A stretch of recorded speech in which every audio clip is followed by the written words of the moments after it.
Doutor Vitor Hugo, seja bem-vindo, prazer recebê-lo. Eu vou falar, como eu disse até na entrevista anterior, né? Seja bem-vindo nessa véspera de Natal, viu?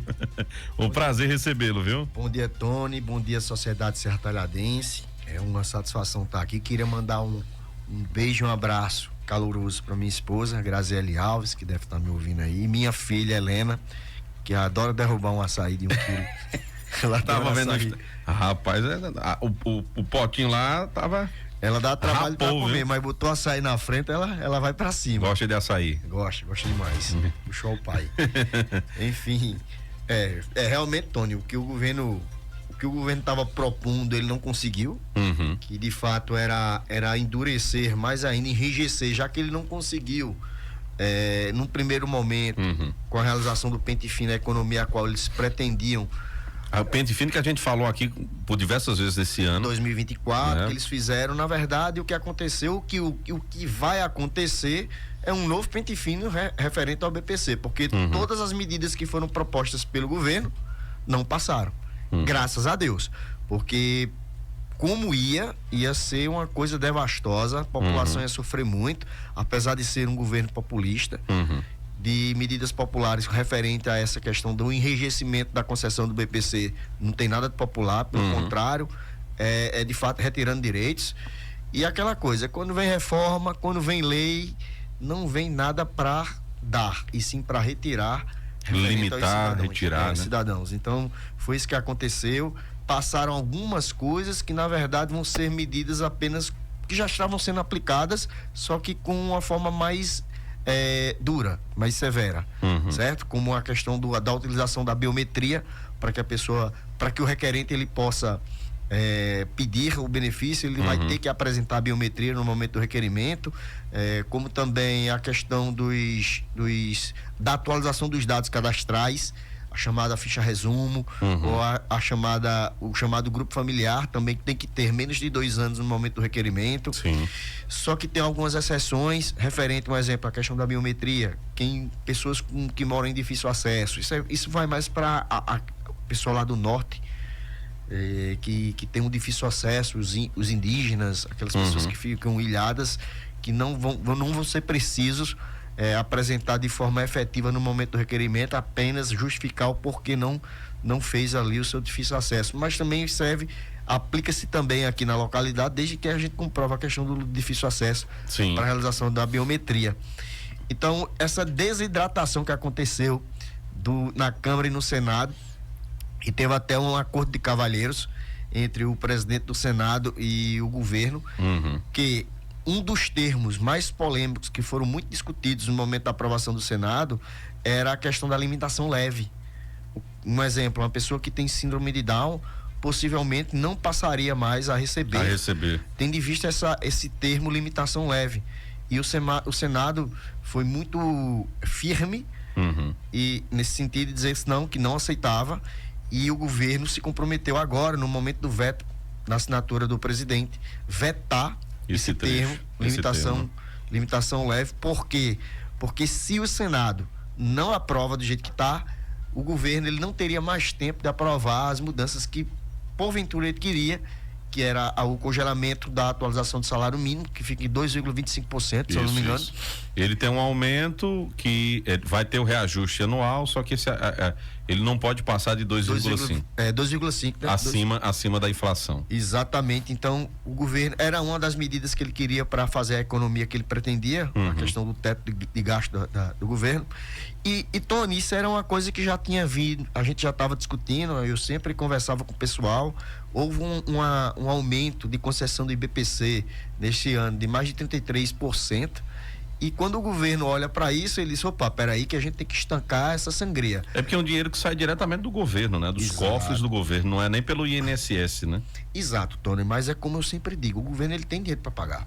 O problema é o que ele faz com os desvios. Um exemplo, aparecendo aí, Flávio Dino vetou mais de 4,5 bilhões de emendas parlamentares. Por quê? Porque o pessoal estava desviando dinheiro até dentro de avião, malote saindo por janelas de avião. Mas quem paga o pato é a população, sempre é o mais pobre. Os ricos, eles não vão sofrer o que de fato tem que sofrer, porque eles disseram que ia fazer taxar os super ricos, tal, e nada foi feito. Sobrou para quem? Para a população classe média e pobre, como você se vê com essa proposta de BPC que estava vindo aí, que a pessoa de fato realmente não iria receber. Eles estavam querendo até estipular, aí, que pessoas que não faziam parte, que não estavam dentro da casa, do teto, poderiam arcar ou poderiam entrar no grupo familiar na questão da renda. E isso iria ocasionar um número imenso de indeferimentos de benefício. Já imaginou? O cara tá com um irmão lá em São Paulo, que não faz parte do grupo familiar, mas quando você apresenta aquelas pessoas que são correlatas ali, os colaterais, por ele ter uma renda, aquilo iria impedir da pessoa que está ali no sofrimento de receber o seu benefício de prestação continuada, porque tinha uma pessoa do grupo familiar ali que recebia uma renda que não era aportada, que não é acobertada pelo BPC. Mas os senadores e os deputados, eles foram bem rígidos com relação a isso, desidrataram mesmo Pelo menos isso, né, doutor Vitor Hugo? Pelo menos o Congresso fazendo alguma coisa que ajude a população, né? Com certeza, Tony. Então, eles sabiamente votaram contra, desidrataram mesmo, e o que vai acontecer no frigir dos ovos nada mais é do que um novo pente fino em cima dos benefícios de prestação continuada, seja ao idoso e ao deficiente. Doutor Vitor Hugo, você citou a questão da biometria, questão do cadastro. Isso também é colocado para uma forma de fraudes também dentro dessa questão da concessão do benefício, que infelizmente ontem eu fiquei abismado com a matéria lá do Fantástico. Os camaradas estão vendendo contas Gov, como entrar. O cara dá um CPF e o camarada consegue redefinir através do e-mail o seu acesso da conta Gov, pega seus dados ali, faz empréstimo consignado. Olha, é um absurdo. Então, assim, eu entendo também que existe uma preocupação com as fraudes, né? Infelizmente no nosso país tem gente que realmente recebe o benefício porque realmente necessita, mas tem outros que, pelo amor de Deus, né? Então, e claro que sempre tem que ter alguém lá dentro do INSS para ajudar, né? Sempre tem que ter um compasso. E a matéria falava sobre isso ontem. Então, necessariamente para evitar fraudes, esses duas maneiras, ou então até de uso indevido do dinheiro, não sei o que é que pode ser quando se coloca essa questão da biometria e cadastro. Um dos motivos, vamos utilizar como motivo principal, sim, é para evitar fraude, mas também para dificultar também a concessão, porque também. Um exemplo, a população geralmente que procura ou que tem essa necessidade de ter ali o seu benefício concedido é a população que tem menos poder aquisitivo e menos conhecimento. Conhecimento no sentido de fato ter acesso a esse tipo de conhecimento técnico para poder retirar. Então, quando você dificulta essa população a chegar ou a ter ou a mostrar, infelizmente elas perdem de ter o direito ali exercido. Mas também é uma forma de proteção. O Fantástico mostrou aí como é fácil, entre aspas, como é fácil você conseguir burlar a conta Gov, como você consegue os dados da pessoa e consegue ali ter acesso e, consequentemente, você poder fazer empréstimos. É por isso que houve um enrijecimento com relação à concessão de empréstimos consignados. O prazo que antigamente era feito de imediato, hoje apenas com 90 dias após a concessão do benefício é que você pode fazer a concessão, além de você utilizar uma série de aparelhamento para poder ter ali o seu benefício, o seu empréstimo ali concedido. Então, um dos motivos sim é a fraude, e o outro é para dificultar mesmo, para depois do prazo de 90 dias, se eu não me engano, quando você não apresenta, é cortar a concessão, e se o cara de fato precisar, vai lá, certo? Vai lá. Exatamente. Pedir o seu benefício. Exatamente. Tem até um ouvinte aqui dizendo: olha, eu gostaria de saber como é que fica a situação de quem foi diagnosticado com autismo, né, TDAH, e recebe BPC Loas. Vai continuar recebendo? Houve algum tipo de alteração dentro desse projeto, ou conseguiu desidratar também nesses quesitos? Tony, o que poderia prejudicar muito agora muito mesmo, era esse termo incapacidade leve. Essa incapacidade leve que poderia abranger de forma muito branda várias patologias que limitam o acesso da pessoa. Inclusive esse nível, o nível 1 de suporte do autismo, né? O nível 1 de suporte do autismo, TDAH, a síndrome de Down, ou seja, várias patologias que possivelmente são consideradas leves, o nível 1 do autismo, como essas que eu citei, poderiam estar ali prejudicadas, ter o seu direito prejudicado no momento do requerimento por conta desse termo. Mas, como dito, o Senado não deixou passar. Existe um acordo de cavalheiros e vamos ver aí se o governo vai, de fato, cumprir com a sua obrigação, que é vetar ali no momento da sanção presidencial esse termo da limitação leve. Exatamente. Se não volta, viu, pro Senado, aí o Senado se ele aprovar do jeito que está, que ele pode aprovar, ele perde a palavra e, consequentemente, qualquer proposta que ele venha a colocar no Senado, o pessoal vai olhar já com, sabe, que ele vai ficar com os dois pés atrás para poder aprovar, porque não tem mais aquele acordo de cavalheiros. Não, ele disse que era desse jeito, mas não cumpriu com o combinado. Então, o que disser aqui, a palavra não é palavra de rei, não vale, certo?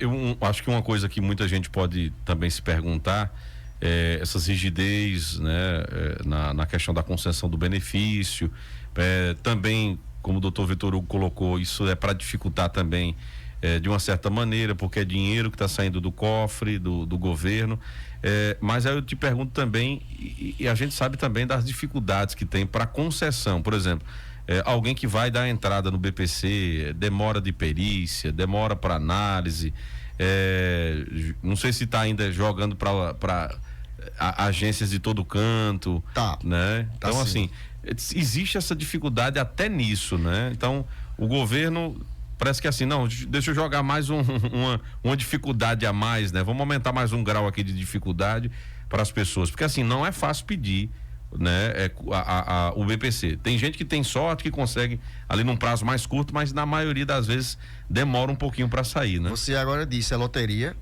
verdadeiramente virou loteria essa questão da análise pelo servidor. Outra coisa, essa questão, eles estão aplicando o princípio da impessoalidade da análise dos processos administrativos. O que quer dizer isso? Infelizmente, hoje, o pessoal que requer, um exemplo, um benefício aqui em Serra Talhada, isso não quer dizer que o benefício ele vai ser analisado aqui em Serra Talhada. As questões das perícias também, pela questão do aumento considerável de perícias, como a agência ela não suporta, eles estão distribuindo para as agências mais próximas, que não são tão próximas assim. É uma crueldade. Por exemplo, né? Tem pessoas fazendo perícia em Petrolina, tem pessoas fazendo perícias em Monteiro, tem pessoas fazendo perícias em Souza, tem pessoas fazendo perícia em Campina Grande, em João Pessoa, em Recife. Então, dificulta até o acesso daquela pessoa a poder se deslocar e cumprir com o ato para a finalização do processo. Um exemplo, um BPC hoje, existe um acordo entre cavalheiros que ele só está sendo analisado depois de 120 dias. As perícias, que não é uma perícia, são as perícias, a perícia social e a perícia médica, ela está acontecendo depois de 120 dias pós-protocolo. E o servidor, muitas vezes, de fato, a pessoa pode requerer sozinha no INSS, mas, cara, a pessoa vai só e encontra 1001 dificuldades para ter ali o seu processo concluído, quanto mais ela indo com um advogado. Com o advogado, ela ainda sofre e se for só essa dificuldade, quando vai só, pior ainda, porque o advogado ele pode utilizar de ferramentas constitucionais para ver ali o direito do seu cliente ali ser garantido, pelo menos uma resposta no tempo hábil, e por aí depois vai judicialização para ver se consegue ali a concessão do benefício. Então, quiçá uma pessoa que vai ali na agência sozinha requerer o seu benefício. Imagina. É bem complicado, Tony, muito complicado isso. Tem um ouvinte dizendo, olha, bom dia, Tony, e também ao doutor Vitor Hugo e a todos, né? Alguns dias atrás eu vi uma matéria que dizia que o BPC teria deixado de ser contado como renda da família e que agora quem tem BPC poderia receber o Bolsa Família. Isso é verídico? Tem alguma informação sobre isso, doutor Vitor? Olha só, Tony, até para fins de concessão, a renda, pode existir a coexistência da renda de um benefício previdenciário ou um benefício assistencial dentro da casa, tá? E em determinadas situações, sim, o BPC ele não vai computar no cálculo da concessão do Bolsa Família. Agora, isso vai depender da quantidade de membros que existe dentro da casa. Esse cálculo é um cálculo feito por cabeça, dentro das pessoas que ocupam a casa, certo? Mas para o Bolsa Família, em algumas situações, ele ainda continua contando. Em algumas situações, em outras, quando o número de membros é muito elevado, aquela renda ela vai deixar de ser significativa para a concessão do Bolsa Família, tá certo? Exatamente. Então é importante tudo, por isso que é importante sempre procurar uma ajuda jurídica, um advogado de sua confiança para fazer justamente esse cálculo, né? Que é o chamado a renda per capita, né? Exato, a renda por cabeça, isso, por número cabeça. de membros do grupo. Bem direitinho. Olha, bom dia, para quem já recebe e vai ter alguma alteração, né? Fui diagnosticada com leucemia. Quem está recebendo continua, só que pode ser convocado para revisão, para o pente fino. Tem que prestar atenção nas alterações legislativas que vai ter, não deixar o cadastro passar de 2 anos, tem que ter essa atualização. Se não fizer essa atualização, corre o risco sim de ter o benefício suspenso, mas aí cumpre com a solicitação que o benefício ele tem que ser reativado. E pode ser sim convocado para o pente fino, porque isso não acabou. Pelo contrário, com essa nova legislação que está para ser sancionada, eles vão apertar, fazer que nem Bezerra da Silva, vão apertar até o momento que eles consigam ali o Magic Numbers, que eu digo que é o número mágico de economia de concessão de benefício. Entendeu? Eita. Olha, tem uma pessoa que mandou uma pergunta específica aqui, tá dizendo, olha, pergunta pro doutor Vitor Hugo, né? O que é uma subtarefa do INSS? Pois o meu recurso já foi julgado, teve um acordo ou um acórdão, né? Acórdão. Ela esqueceu aqui só um acentozinho, né? Do acórdão. Tinha prova que era dependente, né? E agora tá subtarefa criada e um protocolo JET. Né? Quanto tempo será que demora para ser concluída? É a pergunta dela. Olha só, tem um bocado de termo aí que é jurídico. Essa questão de tempo dentro do meio jurídico é algo assim muito subjetivo, porque geralmente todos os tempos que são dados, eles são extrapolados. Só existe tempo mesmo para advogado apresentar a defesa e Ministério Público dependendo da situação. Juízes, eles nunca têm tempo para eles darem a sentença, apesar de que a lei diz que eles têm, mas eles não cumprem pela questão da alta demanda. Essa questão da subtarefa pode ser ou para algum cumprimento ali que o acórdão vem a dizer. Nós temos que ver o que é que tem dentro desse acórdão, o que foi definido dentro desse acórdão e ver o que ele determina que o servidor, porque no caso aí, pelo que a ouvinte ou o ouvinte falou, houve o ganho e possivelmente houve uma obrigação. Vai ser um homem, homem. Uma obrigação para que o servidor cumpra o que outrora foram determinada pelo acórdão. Então essa subtarefa pode ser para o cumprimento desse acórdão. Muito bem. Tem aqui, olha, boa tarde, Tony. Pergunta pro doutor Vitor Hugo se essas mudanças mexem com quem já recebe o BPC, né? Meu pai já tem 5 anos que recebe, por sinal, aí falou que foi depois de uma orientação aqui do doutor Vitor Hugo, conseguiu pro meu pai, graças a Deus, obrigada, a Adriana do Centro. É como você já tinha dito, né? Para quem está recebendo, continua, mas fica ligado que pode receber uma cartinha para ser convocado, né? Exatamente. Vai ficar ligado só nas atualizações, cumprir direitinho, que não vai ter dor de cabeça, vai continuar recebendo seu benefício de forma tranquila. Muito bem. Tony, pergunta pro doutor Vitor Hugo se essas novas mudanças no BPC, se quem tem BPC há mais de 20 anos pode ser cortado. Rapaz, é aquela coisa, entra também parecido com o que já foi dito, né? O governo pode tudo, porque tem aquela coisa, não pode, mas ele faz. Não tem essa questão, mas não era para ter feito, mas ele vai fazer. Independentemente do que a legislação diz, o governo, ele cria a lei e ele é um dos maiores descumpridores da lei. Graças a Deus que existe a justiça aí para tentar aí parear esse cumprimento. Mas infelizmente, pessoal, o que nós temos que ficar ligados é que temos que cumprir o que outrora foi determinado. Se ele diz que a gente tem que manter atualizado o CAD único em 24 meses, então a gente vai ter que fazer isso. Vamos ter que ficar monitorando para quando chegar a época de atualizar. Se ele solicita uma biometria, vamos ter que fazer a biometria. Por quê? Porque se não fizer, o seu benefício vai ser cortado. Se ele diz que não tem que ter uma renda per capita maior do que um 4 salário mínimo, a gente tem que ficar ligado também nas pessoas que compõem o grupo familiar para que essa renda não extrapole. Dependendo da idade, pode coexistir ou não. O idoso e deficiente não entra no cálculo. Então, tem que ficar ligado nisso. Olha, tem um ouvinte aqui, acho que é para até ficar mais claro, eu vou até trazer aqui o áudio dela, vamos ouvir. Bom dia, Tony. Eu gostaria de saber quem recebe o BPC Lua, se pode fazer o Bolsa Família, uma pessoa só. Então, no caso, a pessoa tem um BPC Luas, pode também se inscrever no Bolsa Família? Se inscrever pode, Tony. Eu não sei se vai ser concedido, porque vai descumprir ali com a normativa da renda que o Bolsa Família requer para que haja ali a sua concessão. De pedir, o cara pode pedir. Se houver ali, se enquadrar dentro dos limites legais, o Bolsa Família vai ser concedido, mas muito difícil. Para fechar aqui, tem uma última pergunta, dizendo o seguinte, achei interessante essa pergunta. Tony, pergunta para o doutor Vitor Hugo: a pessoa que recebe auxílio doença por conta de fibromialgia, lúpus, hérnia de disco, estou recebendo há quase 3 anos, eu já tenho o direito de pedir uma aposentadoria? Eu tenho 15 anos de contribuição e 46 anos de idade. Olha só, Tony. Aí já entra para aposentadoria. Mas aí o que botar aqui de direito previdenciário, pode botar que é igual a liquidificador, aí passa tudo. A gente processa o que vier. Olha só, essa questão de pedir aposentadoria, a pessoa pode pedir a qualquer momento. Não existe uma data aposentadoria, eu vou até me corrigir. Aposentadoria por invalidez, que hoje não é esse nome, é o benefício por incapacidade permanente. Pode ser pedido a qualquer momento. Agora, se o perito vai dar, é uma outra situação. Quem vai determinar que a pessoa vai ter ou não direito a esse benefício é o perito, é na perícia.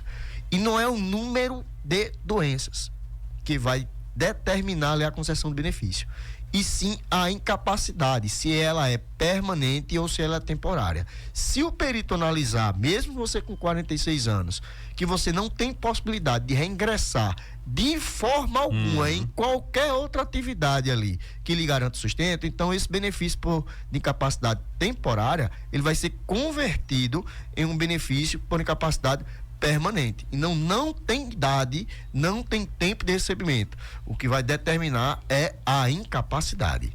Muito bem. Doutor Vitor Hugo, obrigado demais por ter vindo, né? Quando você vem aqui, ó, o WhatsApp não para, né? Muita gente aqui mandando mensagem, querendo tirar suas dúvidas, isso é muito importante.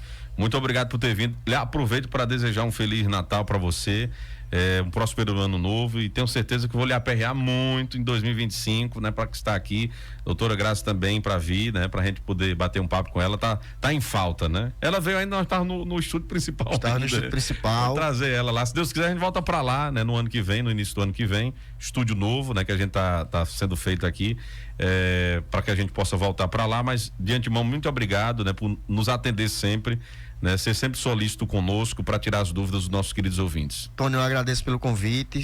Para mim é sempre uma satisfação imensa, uma felicidade enorme estar aqui para poder dirimir aí as dúvidas dos nossos ouvintes aí, dos nossos concidadãos serratalhadenses e municípios vizinhos, porque a extensão dessa rádio é absurda. Graças a Deus. Muito grande. E é bom, quanto maior o alcance, maior a voz, maior a mudança de vida através do conhecimento. Com relação à Graça, pode convidar também, que nós viremos fazer aqui o bate-bola para que a gente possa discutir sobre direito previdenciário, a questão de gestão também, que ela é muito boa, e estamos para isso. Direito à saúde, né? Direito à saúde também, que ela também é muito boa. E quanto ao ano novo, casa nova, estúdio novo, parabéns para a rádio por mais essa aquisição, e convidar você também que o Fala Doutor vai voltar ativo. A partir de janeiro a gente vai voltar com todo o gás, já temos inclusive... Me convida lá pra gente bater um papo. Já está convidado ao vivo aí, inúmeros testemunhas pra gente fazer um bem bolado com relação à rádio e a questão dos influencers que tem hoje através das redes sociais, porque são meios de comunicações distintos, mas como eu sou um apaixonado pela rádio, a gente tem que contra-argumentar a importância desse meio aqui de comunicação frente também às redes sociais. E muito obrigado, um Feliz Natal, um próspero ano para você, sua família e para toda a população serratalhadense e municípios vizinhos. Muito bem. Como é o nome da pequena? Helena. Helena, compre mais açaí, peça para papai comprar mais açaí para você, viu? Esse prejuízo eu gosto de tomar. Coisa boa. Valeu, doutor Vitor Hugo.